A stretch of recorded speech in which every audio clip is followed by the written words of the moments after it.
What is up, everybody? You are tuned into the 20 podcast. I am your host, DJ Spider.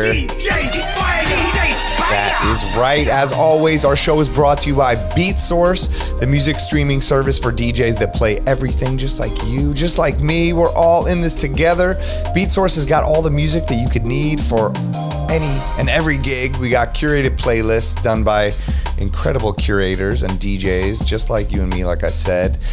We got custom edits. We got songs no other record pools have. Go on there, start your 30-day free trial on beatsource.com. And if you want a 60-day free trial, use our code, the20, to bump it up there. Let me know what you think.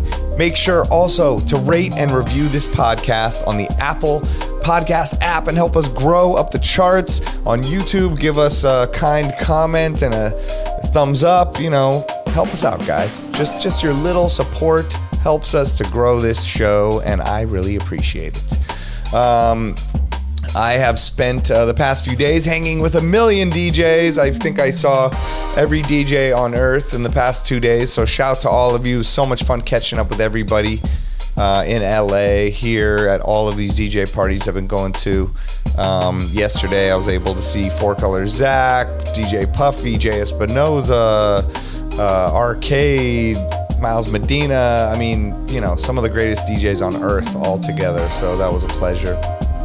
And today we have got an amazing DJ for you as well to be grouped in. Someone that probably all of those DJs plays his edits and his remixes and all that stuff. On today's show, we've got someone that is a producer, a selector, a composer, and so much more.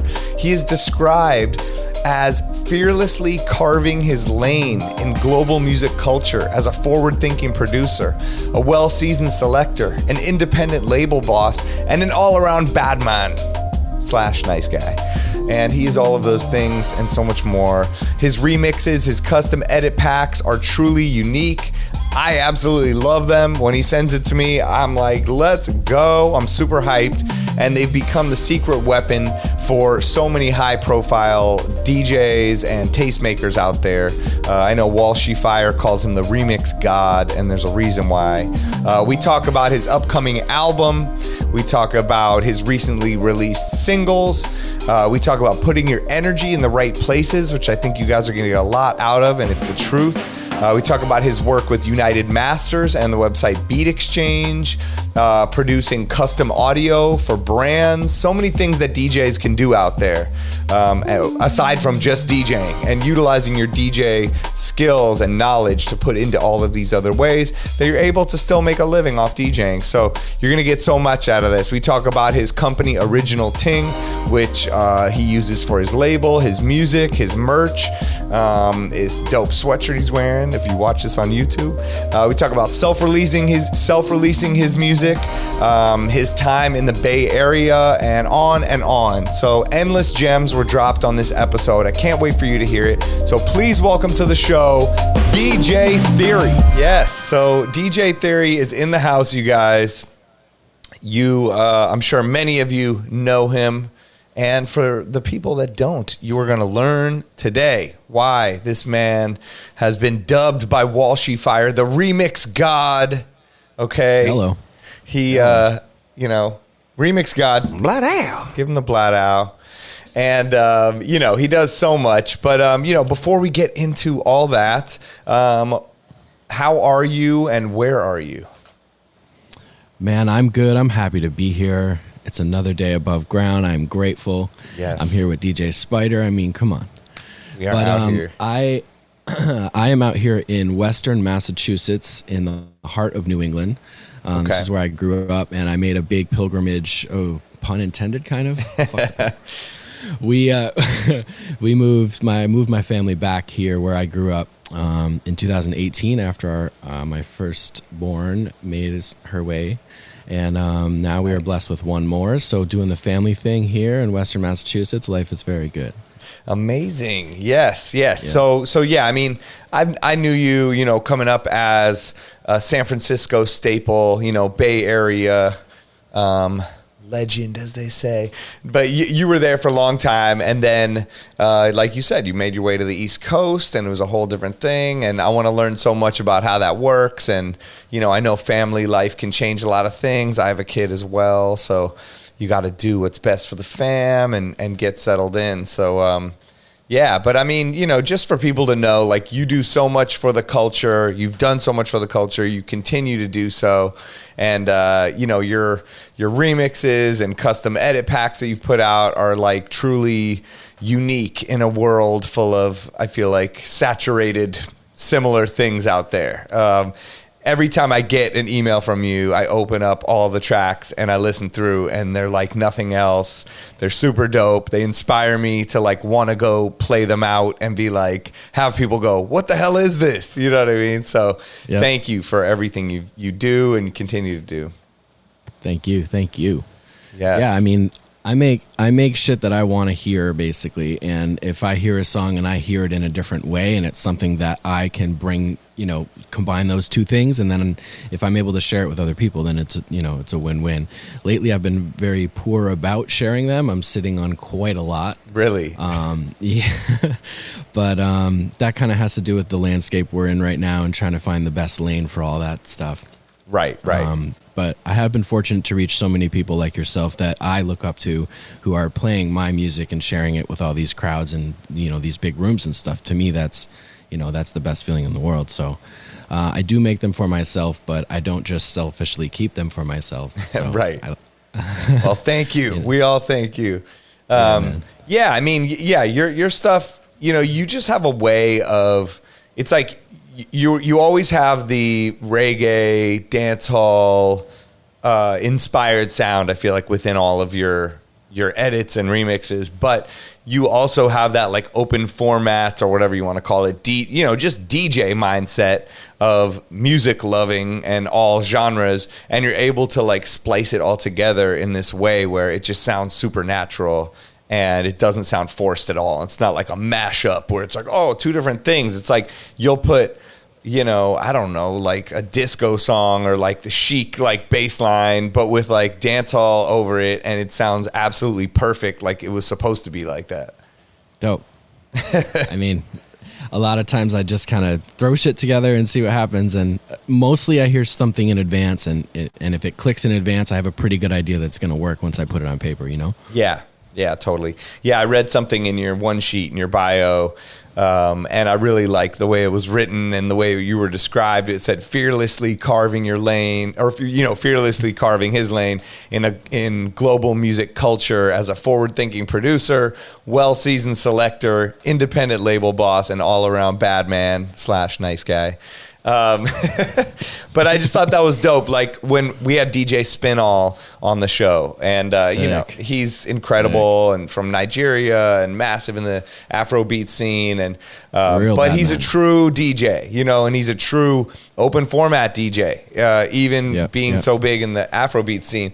And to him, he's like, there's no word there's no word open format. Like my kind of DJ is called a fearless DJ.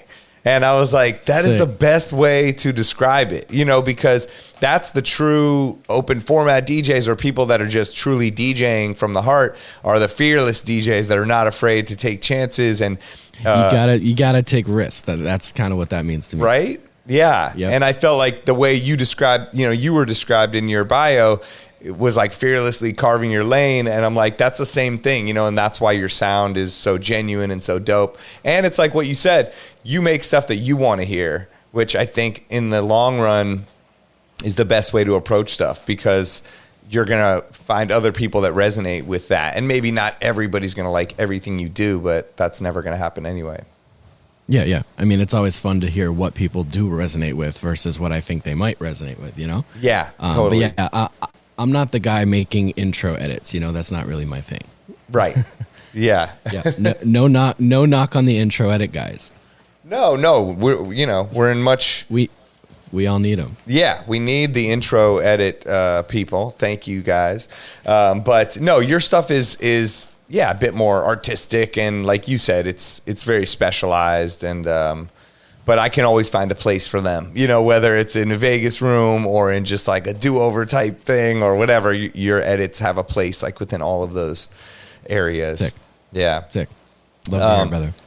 So thank you, and everyone should go check out all your stuff if they have not already. And I know you're doing so much more with original production and your label and all that stuff.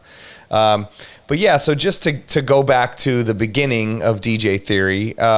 So you were born on the East Coast, but you basically grew up in San Francisco and in the Bay Area. That's kind of where your heart lies. No, I'd say I grew up here in Massachusetts. Oh, where interesting. I'm at, and greater New England area. So that's like, you know, mostly Massachusetts. But Okay. I was a young raver, fish kid, going to Grateful Dead, like doing the tour thing, all that kind of business. Yeah. And then a lot of raves, a lot of electronic music was like deeply permeated into my being at a very young age. Right. And that was totally crossed with the reggae and dancehall and Pink Floyd and all that business. And then you've got like the Wu-Tang and all that thing, Tribe Called Quest business happening. So that was like the melting pot of kind of what raised me. Right. And then in 2008, I mean, there's a lot in between all of that, but in 2008 is when I moved to the Bay Area, and then I was there for 10 years and moved back here to Massachusetts in 2018. Oh, crazy. Okay. So I had that wrong. Sorry. But yeah, so you were only in the Bay for 10 years, but I mean, strong 10 years. In 10 years. Strong 10 years right there. if a real OG sees me as an OG, then something was right. Yeah, you were putting in work, and yeah, doing, you know, representing for the Bay. And so now you're back in Massachusetts, and you know, I feel like it's kind of a good time on the earth to be able to go back to wherever you want to live, because digitally we're able to stay connected, whether it's like this through a podcast, sending your edits out, you know, recording, and then you can always travel to where you are. But I know you're doing so many things online that you're able to just probably live where you want to live. What prompted the move back to home, you know, where you were originally from? Well, my family is still based here, so that was part of it. And after my daughter was born, you know, we were looking at other places to live in the Bay Area, and I think you have a good idea of what that looks like. So it's like, we kind of had some decisions to make. It's like, do we move to like the outer Bay Area, or do we kind of, you know, make a much bigger transition? And so that happened. And then like a year later, COVID happened, and it was just that kind of synchronicity felt very energetically right for us, because we're like, we're here, we're settled, like we're not in a 700 square foot, you know, place with our kid. It's just like, that would have just been maddening for us. Just the room you're in alone. Here, I'm going to full screen you for people on YouTube. The room you're in alone is bigger than any San Francisco. This was our old apartment or New York place. Yeah, it's insane. You know, so 100%. So yeah, and then with COVID and all of that, I made a very hard pivot to just really diving into the remote work and music production, and triple down on everything that I could do from home, so I could be with my kids and also make a living. So I'm sure that you can connect with that as well. And just, you know, not needing to be on the road so much was a big plus for me. And I don't really want to be on the road so much. And all of that stuff really started to make sense for me. So those are all wins in my mind. Yeah, no, I feel you. Being able to pick and choose where you're going to go on the road, you know. That's the other part of that coin, which is that I can be much more intentional about the work that I do take on the road and the gigs that I do take, because they're things that I really want to do. I'm not just going out to get a check, you know. Yeah, totally. That's great. And how old are your kids? My daughter just turned 5, and she is a newly graduated preschooler into kindergarten. She's super duper stoked. Yeah. Big day. Big day. Graduation, preschool. Big day for Mom's crying. Yesterday. We're all crying out there. And then my little man was born last April, so he's 15 months, and he's killing it. He's the man. Nice. He's such like a little dude. He's awesome. That's amazing. Yeah. My little dude is now big. He'll be 10 in a couple months, and he's in the other room playing Fortnite, which I finally gave into a couple weeks ago. I was like, you can't be sitting there shooting people with guns. Not good. And then I'm like, all right, you seem like a good kid. You can handle it. We all break at some point. I mean, it's the new way of them hanging with each other. You know what I mean? It's like they're all on this FaceTime, group FaceTime. They're talking in the background, and then they're doing the thing. And that's how you hang now. You know, it's like what we're doing. We're able to catch up digitally, and that's kind of how they're doing it. What else can we share with the people other than just hanging? Yeah. Did we get any questions? Oh, yeah. Oh, yeah. We got good questions. We got good questions here. We're getting to all of it. But just about your kids, though, like what kind of stuff are they into? Have you noticed, like, are they into music or anything like that? The little man is so into music. Anything that comes on that's even music related, he starts. That's amazing. It doesn't matter what frequency or genre or whatever. Anything that comes on that even resembles music and he starts bouncing, it's incredible. That's great. And yeah, my girl she's into pop music. She's really into pop music. So right now it's Dua Lipa, Tones and I. Let's see who else. That's good. That's a good kid playlist. Yeah. Amazing. Try to take it easy on the Barbie. Yes. Yeah. She has like an arsenal of music now. It's a slippery slope. Yeah. No, I feel you. We drove yesterday and I had to listen to all him and his friends' music, and I was like, what is this crazy shit? It's like Fortnite songs and stuff. Well, so you moved out there, you're on the East Coast, and like you said, you wanted to figure out other ways to utilize your passion for music and all your skills in order to apply that to business stuff and be able to make money, as we want to do while still doing things we love. And one of the things is that you started a company in 2020 called Original Ting, which is for your music production, your label, your merchandise, and stuff like that. Can you speak a little bit more on that, like the concept of how it started and where you're going with it? Yeah, absolutely. Well, the move back here was, I had already been dabbling a little bit in composing for brands, like as a freelancer through a couple of bigger music houses, and I knew that there was something there, and that was something I could maybe really like dive into from home. So that was kind of in the back of my mind, and then that kind of elevated into, well, I really should just be doing my own thing, and so that kind of changed my mindset of like, how do I get established into all the things that I believe in and all the talents that I have, and to make them into something tangible. So that's how Original Ting was born, through it being based on original music. So that's kind of where the original came from. Okay, dope. It was also the name that I've used for when I set up my BMI like hella years ago. That was the name that I wrote down. It just like came to me and I wrote it down. This was nice. Like 10 years ago. Yeah.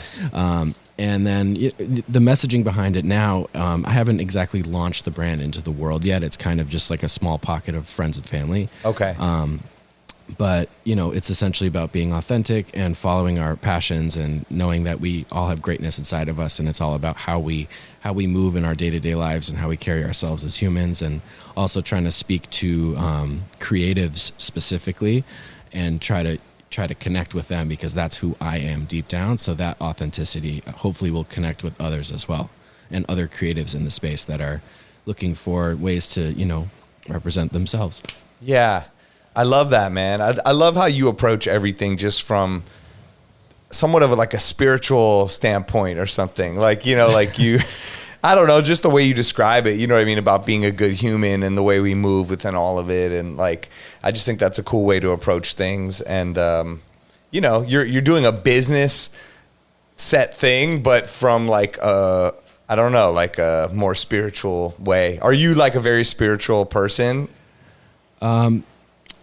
Yes and no. Like I grew up in a new age bookstore. What do you mean? That was my parents' business. Oh, wow. That's incredible. For decades. So I grew up in the store. So all of the energy of all of those books and crystals and incense and all that kind of business, that was my life. Oh my God. That's like my wife's favorite store. Like, if we ever find a store like that, she's buying crystals. We're looking through the books. Like, I've learned much about that. But it's great. Yeah.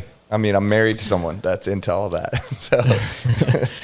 So, a lot of that is kind of ingrained in my DNA. But, in my teenage years, I went a lot of other directions, and Right. now it's kind of circling back a little bit, and I'm starting to feel that sort of a lot more later in life, especially now being a family man and all of that. It kind of connects for me, which is also why I was getting hella burnt out on doing club nights all the time. I was just like, this doesn't connect with me energetically. Like, it's to a certain extent. Right. That's a kind of a good segue into my album, which is coming up, which is called Everything is Energy. And for me, that kind of is Amazing. just this connectedness of everything is just it just kind of clicked for me one day. And I was like, this is it. Like, it can kind of be interpreted in any way that you like, but it connects back to my spiritual side in that I do believe that we are all spiritual beings having a human experience, right? Yeah. Yeah. And we're all just big balls of energy, and so it's how we connect with that energy and how we share that energy with the world, and what we give is what we get back. So that's really important to me. And if there's one takeaway from this show, like, that would be the thing that I'd like to share. Dude, that's incredible. And it's something that almost sounds common sense, but you'll forget about, or you'll almost, like, people are trained to ignore, like, that true feeling. And like you said, you have to move with the energy. You have to trust the energy inside of you that you're feeling towards whatever you're doing. And if it's not right, it's not right. You can't, you could try to deny it all you want, but the energy within what you do, and then, like you said, just how you move and all that stuff, that's so cool. And so as far as the album, I know I've heard a few songs. Like, I know you just released 3 solo singles this year with dope reggae dancehall artists. You had videos I saw on YouTube, and I love how you still incorporate the DJ culture within all of that. I know you're producing the music, and the music has that same feeling that you do with your remixes and edits, where you're combining the genres of music, even through the production. But I also heard, like, scratching in there and, like, stuff like that. So subtle. Yeah, subtle, but as a DJ, I hear it, and it makes me, like, it wakes me up even a little bit more. It makes me a little bit more interested in the track, Yeah, you were the very first to mention that, so that's dope that you caught it. Oh, yeah, I heard it. Yeah, really cool. But yeah, the album I really want to play as sort of a mixtape, where, like, the tracks really meld into each other, and it just becomes this melting pot of genres and frequencies where everything just kind of flows. Like, that's what I'm going for. That's great. So yeah, right now the singles they're like, I need to do a lot of work on the sequencing end to make it work in that way. Yeah. But I feel like if that's done correctly, it could be super dope. And we come from mixtape culture. Like, I used to make real ass mixtapes, like cut and paste, like 100 tracks, like crazy shit. And I know that so that's where I'm coming from as well. And, like, I even pulled up my old, like, 18 track ADAT whatever, and just tried to get inspiration from some of that old shit, which I surprisingly still had some of those sessions. Wow. ADAT life. You know what I mean? But yeah, that would be super dope if the tracks really, like, I think it's pretty obvious that I have this DJ perspective when I'm making music, but, like, to actually have them have the album play like a mixtape, I think, it's a bit of a challenge, but I'm down. Oh yeah. I mean, even the new Beyonce album kind of has that mixed together feel, And the Weeknd album too, he's got all those little, like, radio interludes and stuff. Like, that might be annoying to people, but I love that. I love it. And to me, it like, relates back to a lot of the stuff we grew up on, love, like De La Soul and all of these Wu-Tang and these albums that had skits and had it coming together, and it was almost like the album was a movie. Like, you put it on in the beginning and you listen to the end, and there was a reason why there was pieces that were tying it together. So I think if you apply that to your album, it'll be incredible. Yeah. Do you want to do a skit on my album? Yes. I do. Maybe it could be us troubleshooting the podcast. Yes, I'm ready. Let's do it. We can do a fake podcast interview or something. Yeah, let's do it. And so, are you able to name, like, who is on your album, or maybe people you want to get on your album, or anything like that? Sure. I mean, the 3 singles that were released this year were with some pretty prominent artists in the reggae dancehall space. The first of which was with Kabaka Pyramid, who's an artist who I, really look up to, and that was just an incredible combination to make that happen. And first, I got to big up my man DJ Max Glazer from Federation Sound, who really, really assisted me with the inner workings of the relationships with some of these artists, because it can get tricky, and you can find yourself in the weeds where you're not really getting the product that you want or the relationship that you want, and there's no harmony there. So I super got to big up Max for helping with some of those, connecting some of those dots. Right.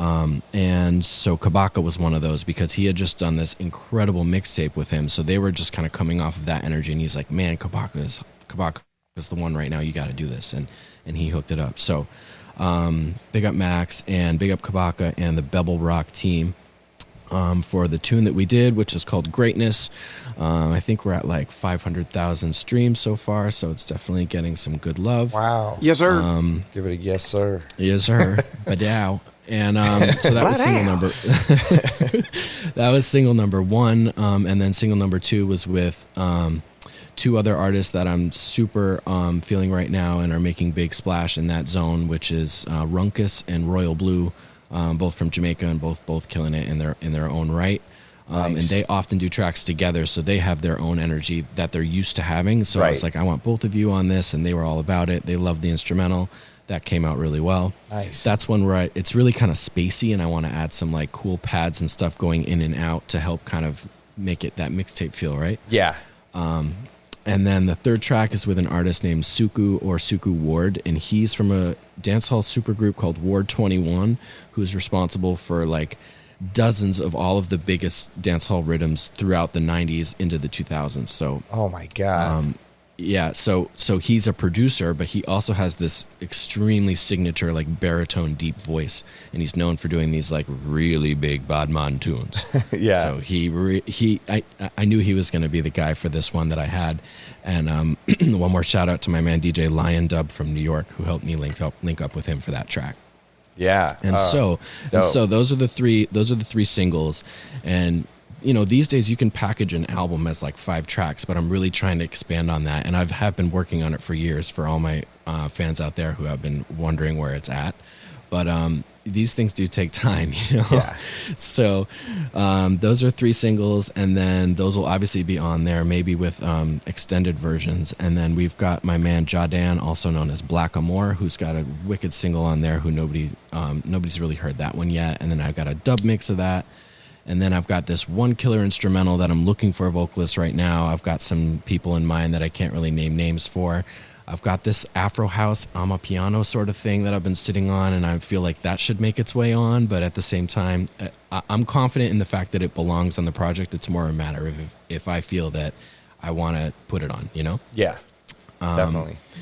And I don't have any skits, but I have kind of interlude tracks that are like instrumentals, and then a couple like bassy banger like halftime drum and bass kind of shit that are just like heavy bass. Wow. Oh, I gotta hear that. It's somehow it all works, I promise. No, I'm sure it does. I believe you 100%.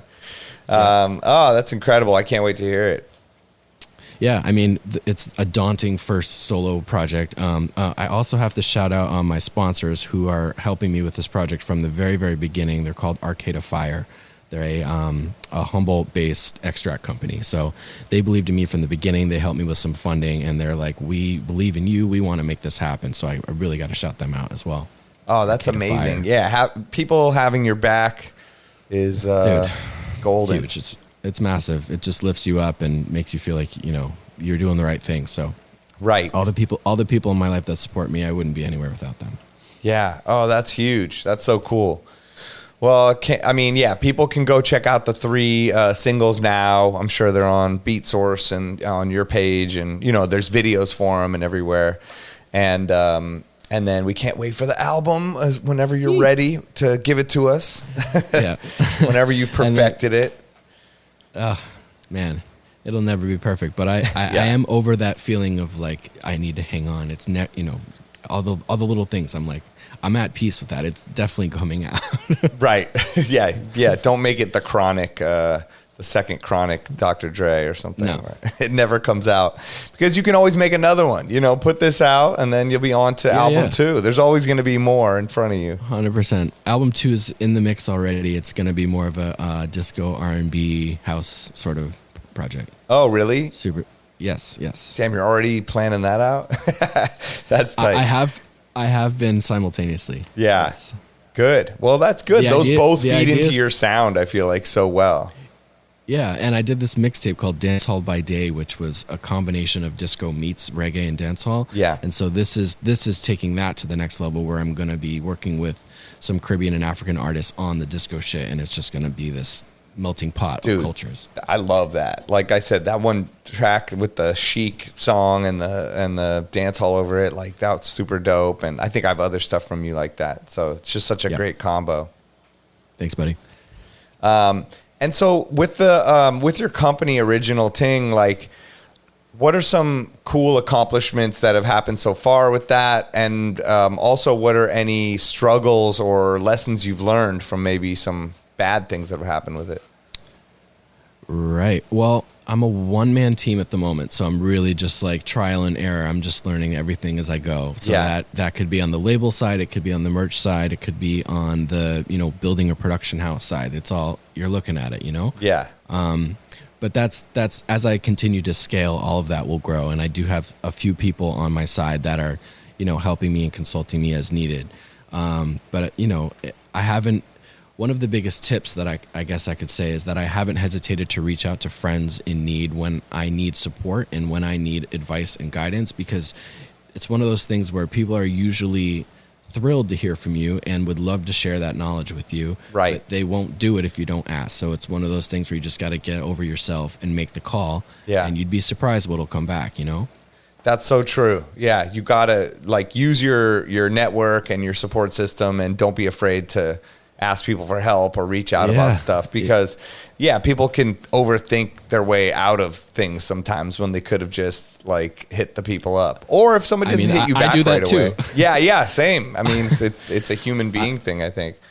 I overthink shit into the ground, but things are moving. So this is the first official drop that's come in. It's some embroidery business, and we've got a couple extra hit here, so you'll be seeing these soon. And then nice. We're moving into some other products, and the music production side of this is kind of like a 3-tiered beast. It's like the merch, music production, and label. And the label stuff I'm learning as I go. Like I said, the music production stuff I was already doing. I'm just kind of packaging it in this way now where I can present brands with this opportunity to have custom made audio for their socials or for whatever kind of campaigns or activations they might be working on. And interesting. I'm in a very small circle of that right now, specifically in the cannabis space, which has been fun and exciting, and also something that was a very natural move for me because my sound works so well with that side of. Yeah, totally. I'm honestly not even like a smoker these days, but I come from that culture, and I know that vibe, and I'm able to, my sound works well with weed. What can I say? Yeah, that's good. So one of the a lot of music does. One of the main companies I'm working with is called Canadips. This is them right here. I just saw that recently on something.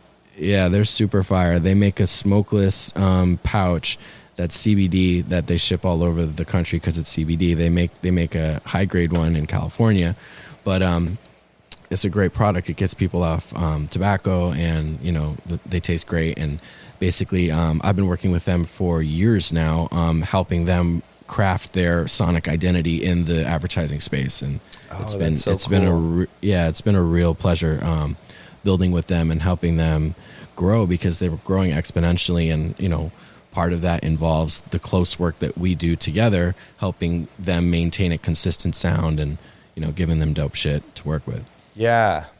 Oh, that's so cool. Okay. Yeah, that's what I was wondering about. Like, what kind of stuff were you doing in the custom audio for brands? And that's like a cool niche to be in, you know what I mean, in the cannabis space. And that's obviously, like you said, growing exponentially. Every, there's a new state opening up, for business constantly. where I live, there's a pot shop on literally every corner. So Oh my God. I was just in Massachusetts and it was like every garbage can in Boston was like, get cannabis delivered. You know, I was like, Yeah. damn, they're going harder here than Vegas and LA and everywhere else even. This is nuts. yeah, it's a little corny, but I mean, when we were kids, could we have imagined it would be? No, on bus never. stops? It's You were forget like, about thought it. you were going to get Forget arrested about at it. all times. Yeah. So yeah. now to see that is just so weird and mind blowing, but also amazing. For sure. So, and like you said, it's an industry. It's a new industry to be a part of, you know, and to collaborate with musically, whether you're DJing parties, whether you're helping them craft their sonic identity or working with them in whatever capacity. So, it's cool to be connected with that. Hell yeah. And I get to make music. Yeah, exactly. You get to do what you love and work with a culture that also you come from and love, you know what I mean? And that's usually filled with mostly cool people, you know what I mean? So, Yep. yeah, that's amazing. And so, what about, so I know you also work as the lead curator for United Masters and the new Beat Exchange marketplace. I definitely would love to learn more about that. I remember you told me about it a while ago, and I've been following United Masters for a while. But can you explain what you do there and then what the difference is between the two sites, United Masters and Beat Exchange? Yeah, absolutely. I came on with them last year. We're reaching about a year now, and Okay. I came on to help launch this new product called the Beat Exchange. Okay. Which is essentially a beats marketplace for producers to upload their beats to this marketplace that makes it available to artists all over the world. Got it. Ideally, artists that are already part of the United Masters infrastructure, which Yeah. is over 1 million artists. There's like 1.5 million artists that are involved in this United Masters Wow. biz. Crazy. So they are a distribution company that distributes records to all the DSPs and all of that business. But then the Beat Exchange is kind of this offshoot that is the Beats Marketplace. So it's been super duper exciting working with them. And we just did this big activation with Hit Boy. So he's kind of come on as like our brand ambassador at the moment. And that's Nice. helped bring a lot of people to the site and check it out. But we have tens of thousands of producers already on platform sharing their beats and selling their beats and reaching artists, and the whole thing is super exciting. And I get to be the one behind the scenes who's seeing all of the beats coming in and helping make sure they go to all the right places, and then connect with new artists, bring new artists on board, make sure that everything looks and sounds the right way. And, you know, there's kind of this common thread that where everything, you know, reads and feels a certain way. Like I'm kind of that guy. That's incredible. It's so cool. Yeah. And I mean, I know, you know, selling beats online has become this massive thing, and there's so many different ways to do it and different, you know, I guess, processes, and like, oh, I can lease it and do all these different things. The idea here is to make it as streamlined and easy as possible, where there's like different tiers of licenses. You can pick whatever one you want. Okay. You can set the terms for whatever you want. And then, you know, the idea is just to empower producers to feel like they can own their independence and connect with artists and, you know, make money. Yeah. Wow. That's so cool. And you curate it in the sense of like, you just get to see all of the different beats and different producers that are coming into that are submitting, and then you're able to like pick the right ones for the right areas, and create editorial playlists that are appropriate, and you know, move things around and get, you know, make sure everything is feeling and bumping in the right way. Right. That's so cool. How did you end up working with them? It was a referral from a good friend who was offered the position, and he offered it to me, and it was a great fit. And I'm happy to shout him out, Boogie. Oh man, he's the man. He's the man. Yeah. So not enough time to say the amount of good things I have to say about JB. We have a side project called Brother in Arms, which is like a disco R&B and house project, and it's been shelved a little bit. He actually lives in Hawaii now, he does, on the Big Island. Yeah. What? That's so great. Talk about doing the family thing. He took it a little bit further, and now he just surfs all day and loves life with his family. So what? He's killing. What am I doing wrong? That's amazing. I need to move somewhere. That's crazy. That's so cool. And is he still working in the music tech kind of world, or? He's doing some curation as well for a company that does home rowers, and it's like similar to Peloton. I've seen those, rower, and they've got music in there, and he's like one of the curators for those like rows. Wow. You know what I mean? That's crazy. And that's like his main thing, and then he gets to live out there and surf. Yeah, other than surfing and eating poke. What a life. Wow, that's that. You know the fucking vibes. That goes for that. Yeah. Those are the vibes right there. That's amazing. Wow. Well, he deserves it. He's put in so much work and just, done so many great things over the years. Yeah. I miss the hell out of him. Wow, that's so cool. So I was going to ask you about your guys' group. That sounds like it's shelved. And I mean, the amount of, people you've worked with, like your credits are insane. Like if people go onto your site or whatever, like the amount of people you've worked with, the labels, and just the things you've DJ'd. Like I was going through your Instagram and seeing these festivals that you get to DJ. And I feel like that's the cool thing too about putting out such a unique sound that you have, is that you get booked for, or at least you can say yes to, but get booked for the right things that are kind of up your alley, and that you'll enjoy DJing and the people there will enjoy you. Yeah. I do get to be more selective and intentional, but the hope is that the right people will come to me because they're interested in what I'm doing specifically in this niche sort of sound, Yeah. Yeah, totally. I would like to be playing a lot more festivals, I'll tell you that. Right. So is that kind of, when you get the album out there, is that kind of one of the goals, is like to be able to tour it around, play more festivals, maybe perform with some of these artists live? I mean, dude, everything is so different now. Who fucking knows? That is the goal. The goal was, you used to put out a record and then you would tour to support the record, but everything's just flipped upside down. Who knows? Right. That's what I want to do.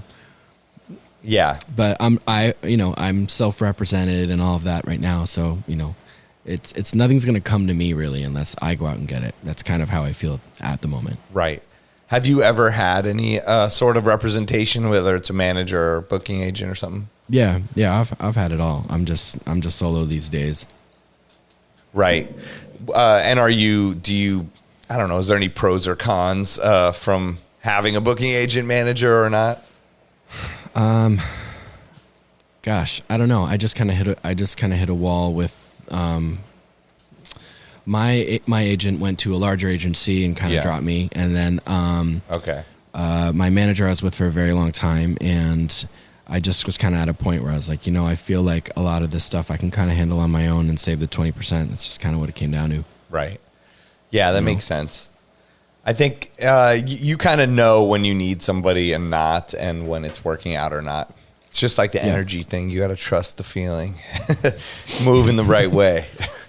Don't put your energy into somebody that doesn't. I mean, really, you need someone that has your back too. You know what I mean? And like you said, having that company up in Humboldt that like has your back, whether it's a manager or a booking agent or a company like that, or someone that just believes in you. I think that's the most important thing.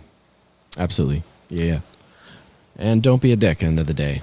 I mean, exactly. You said that as well. Like, just be a good person. Being a good human on this earth, I think, is important, especially nowadays with, just so much crazy shit out there. So if that could come through with your music and just who you are and like all that stuff. Yeah. Just carry yourself with positivity and love and don't be a dick. Yes. That's the lesson of the day. And what what about Faction Sound? I know that you were a member of that for 20 plus years. Can you speak on that a little bit?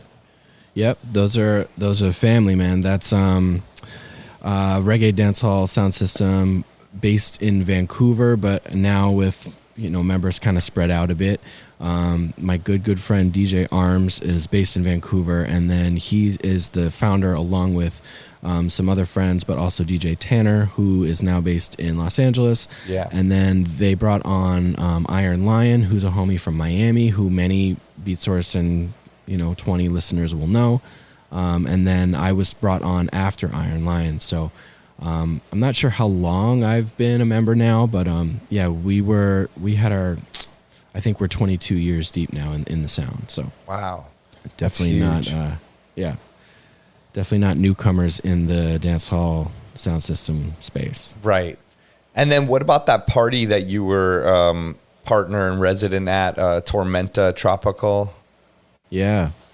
We had a 10-year run in San Francisco that was with my partner, DJ Oro Once, who has kind of taken a break from all of that as well. He's like, moving in Miami right now, and he was in LA, and he was kind of coming up to the Bay every month for the party. But that was at a historic venue called the Elbow Room, which is no longer there in the Mission District. It has kind of rebranded, but yeah, we all know the Elbow Room is no longer. And that was church, like real talk. Really? And a lot of people can attest to that. So that was just something that people really look forward to every month, and they would leave work early and show up and just be there. We knew that we were connecting with people on a much bigger level than just going out and getting smashed and dancing. Like this was real church for people. So for me and all of our friends, and this was something that was like really special every month. And we brought people from all over the world. Everybody you can think of has played there. I was a resident maybe half of the time, like maybe 5 out of the 10 years. But the original members were Oro Once and then Sean Reynaldo, who at the time was Disco Sean. But a lot of people know Sean Reynaldo as well. He's like a really renowned writer for all the music magazines and stuff. Oh, okay. So Tormenta is no more, but the energy lives on, and I got to big up the Mission in the Bay Area for supporting us in that. It was so special and like a part of my life I will never forget. And we went on and we did Culture Clash in the Red Bull Culture Clash in 2014. Yeah. And we've taken the party on the road, and it's like I said, it's a part of my life. It's like helped breed, the type of artist and person that I am. Yeah, that's dope. Were you and you stream on Twitch as well, right? Periodically, it's rare. Okay, I know we were talking about it earlier, and I was like, I was so heavy on there for a while, and then I turned off the notifications recently.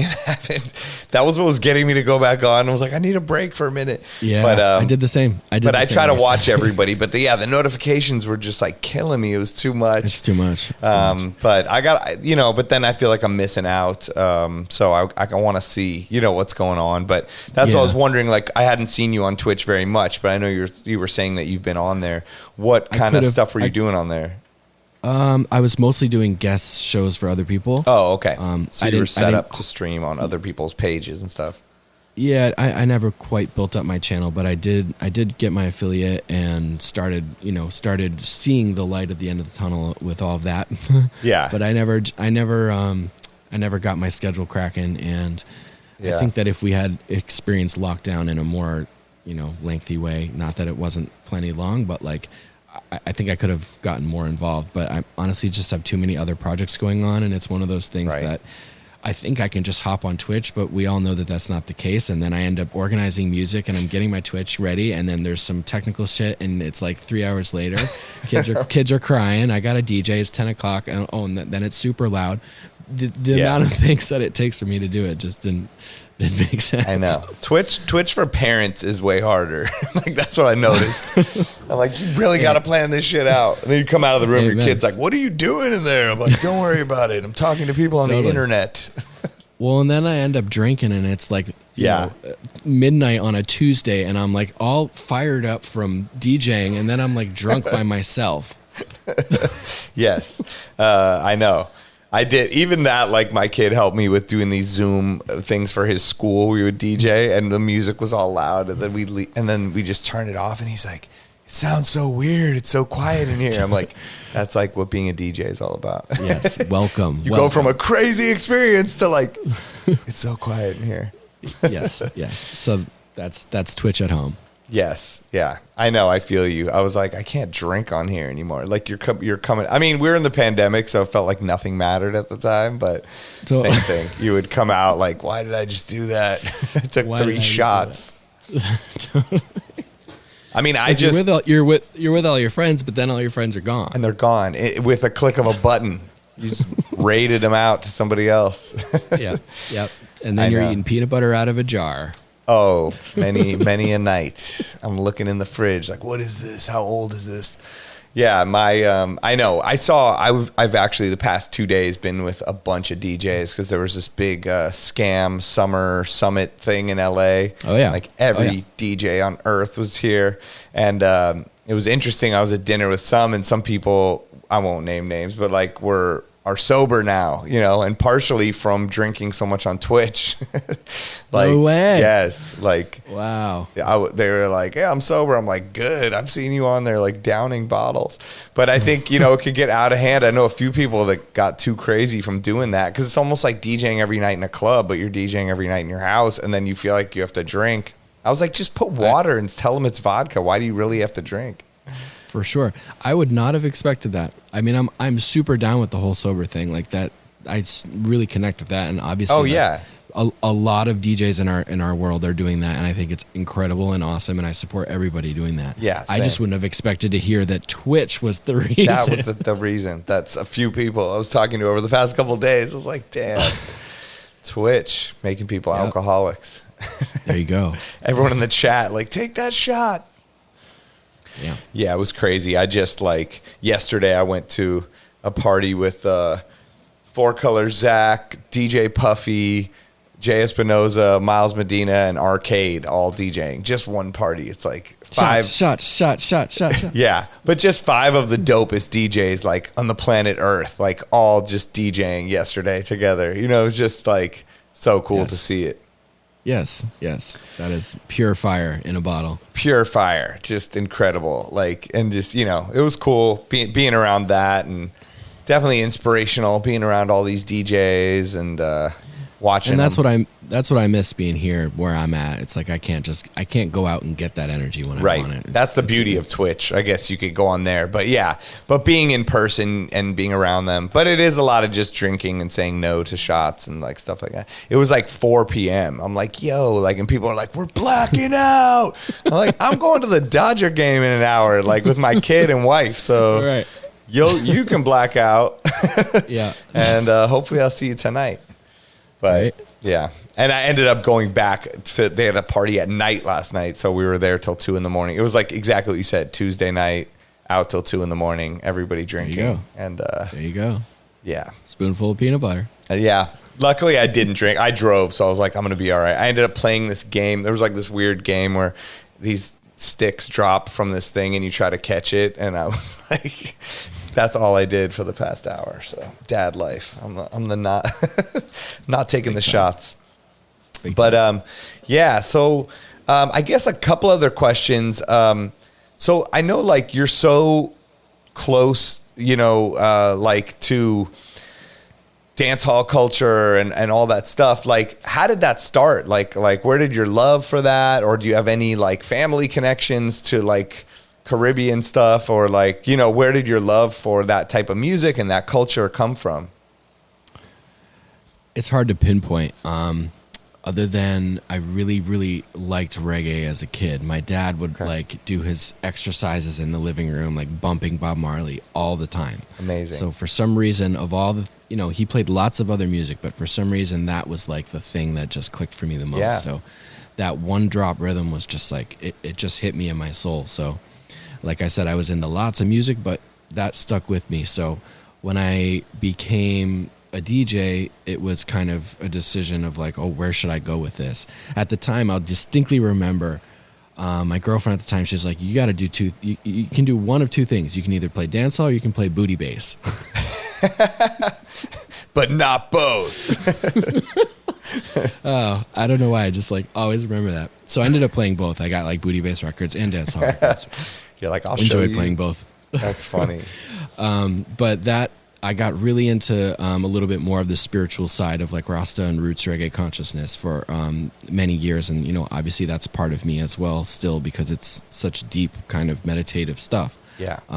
And I was like roots reggae was kind of something that I played like the most and then for a number of years. And then that kind of escalated more into like, well, I really like dancing and I like, you know, DJing for people that want to dance. And like the roots is just doesn't always hit in that way. So dancehall kind of became like the way that I would express myself like for a dance floor audience. Yeah. And I was thankful to have like weeklies where I lived where I could test out records all the time. And, you know, that kind of morphed into all these other genres as well. But like dancehall always stuck with me and always will. And if I could choose one genre to play, that would still be it, you know? Right. Yeah, that's dope. And do you have any advice for DJs out there, like, that are trying to find their sound or fall into like their lane or something, you know, because you seem good at kind of knowing where your energy's going, but also knowing what you want to put your time and effort into. How do you find that, you know, or do you have any advice to DJs out there that want to find that in producers and stuff? Just it would just be to not force it. Like if you're playing a genre of music, then something doesn't feel right about it. It's probably not. You know what I mean? Like you shouldn't put all your eggs into a basket that you're not quite sure is going to work for you. So if you're playing electro house and you're like, I don't really dig this, but like this is what the bar manager wants to hear or whatever, it's like go find a new club, go find a spot where you can play what you actually want to play. Because we all know that there's music that you like more than this. Right. You know? So find the place where you can play the music that you want to play. And if it doesn't exist, make that party exist. I'm sure that that's come up plenty of times in this show where people are like, if you can't find what you're looking for, make that shit happen on your own. Because that's only going to, you know, it's going to help you feel like you're doing your authentic music of choice, and then it'll turn people on and all that'll bubble, and you'll just, next thing you'll know, you'll have a whole vibe and a whole scene built on the music that you actually love versus the music that you're getting paid to play. So true. I think that's great advice, and that's what I've been telling people lately too, is that, you know, number one, go to the places and be around the people that you want to be around and be part of and DJ with and produce with, or, you know, whatever you want to do, as well as make it happen and do your own party. I mean, those are the parties that are popping right now, is people that are just creating their own party and making it happen. And that's a better way to go on tour as a DJ at this point, is to tour around with your party. And a specific vibe and a specific theme, rather than just like, look at me, I am the king of the world, you know, type of DJ thing. And don't ask for permission. Don't look for approval or seek this like magic sort of approval that you're doing the right thing. Like if you believe in something, just fucking go after it, and you'd be surprised. Like people will follow if they dig it, and if, you know, that'll just go from there. Yeah, that's great advice.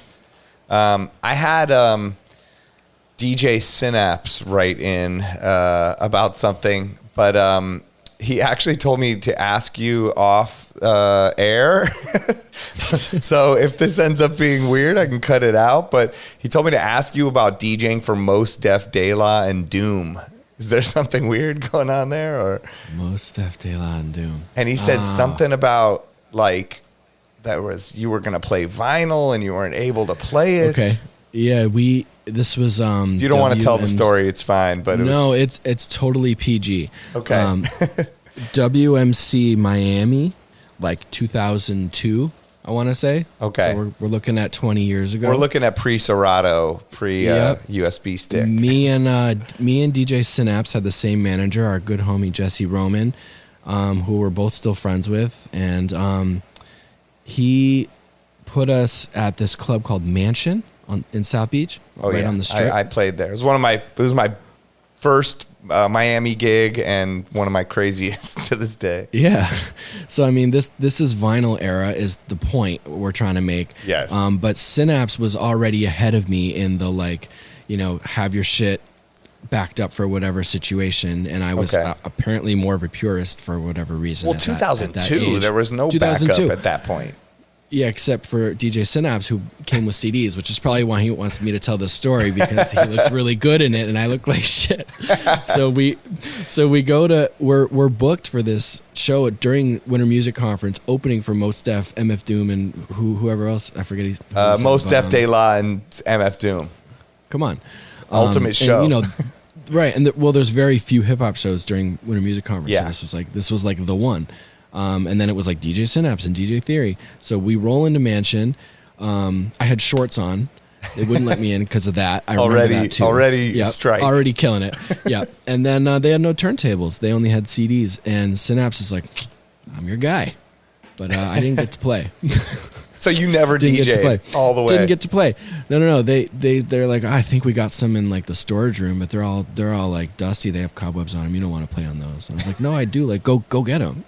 That's crazy. And that's 2002. I mean, that's like that's 20 years ago. Like, for real. That's crazy. That even then they had the cobwebs. Now I'm afraid to ask for turntables because they have the super cobwebs. But super cobwebs. Yep.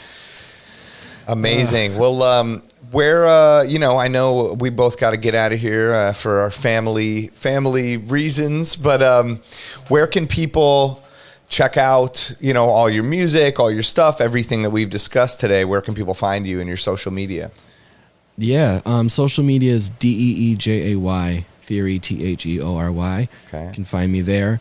Trying to figure out what to do with the edits because I'm sitting on all this stuff. I've had some feedback from friends who are really recommending Patreon. Right. I've noticed Patreon seems like the place everybody is going.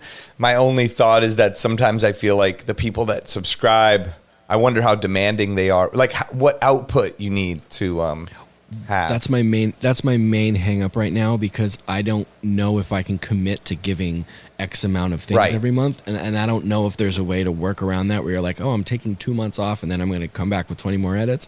Like, I wonder too. Like works. Nick Bike kills it.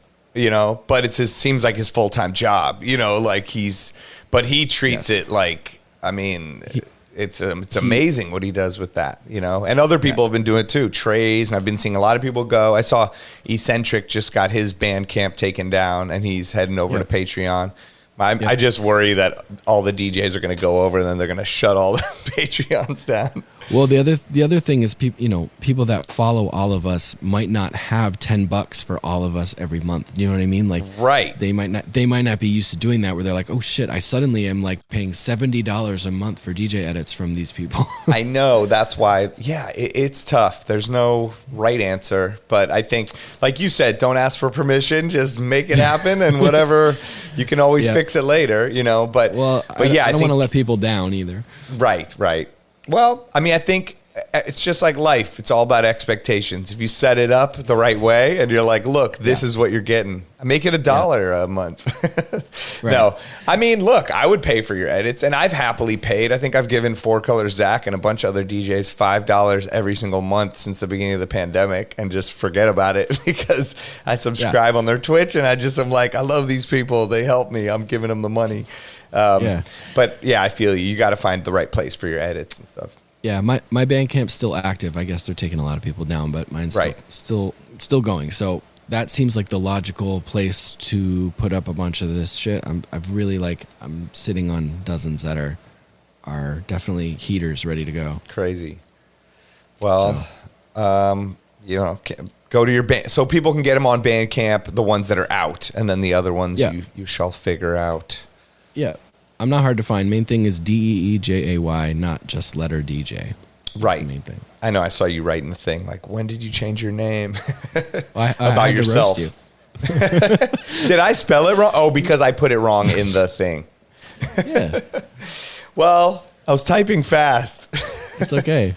We're all busy. I was like, oh, is he saying that because I wrote DJ, like not DEE? Well, mine spelled out like on Instagram, I'm DJ Spider, DJ SPIDER, and then on Twitter, I'm DEEJAY. So I just look at it all the same. It's all a melting pot. Where do you think I got my spelling from? Got it from my Twitter. Your Twitter. Nice. Amazing. Well, So, and do you have any kind of last words for the DJs out there listening? I feel like you've said so many good, insightful things that people can take away from this. So if you have anything else to leave us with, that would be appreciated. You got this. Stay focused. Thank you. I don't like to, say, don't listen to the haters, but it's because I don't believe in like haters, but right. Kind of going back to what I was saying a few minutes ago, it's like, just believe in yourself, believe in your vision, whatever it is that you've got inside you that you need to get out, get that shit out. Don't wait for permission. Don't look for validation from your parents or outside people or fucking the internet. Yeah. Really just be you and do you and stay authentic and you will win. Blood hell. There we go. Yeah, that was incredible. Thank you for coming on.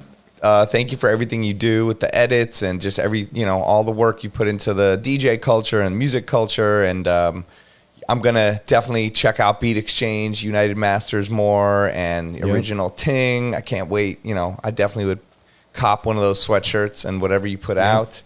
And if any homies make beats that are burning a hole in their hard drive and they like to get it up on the Beat Exchange, definitely give me a holler and I'll help get you set up. Oh, okay. That's incredible. It's so good to know.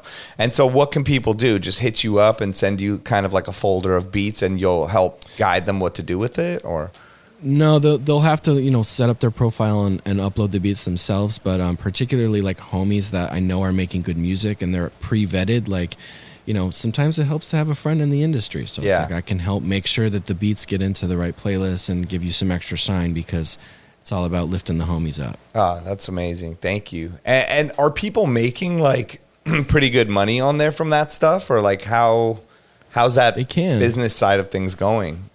They certainly can. I mean, like I said, there's different tiers. So you can price something really cheap in like a non-exclusive way where anybody can use it for their project, or you can do it exclusively to one person where kind of you sell a lease to one person and they can use it for their project, or you can do like a buyout where somebody will buy it out completely and then they own the master.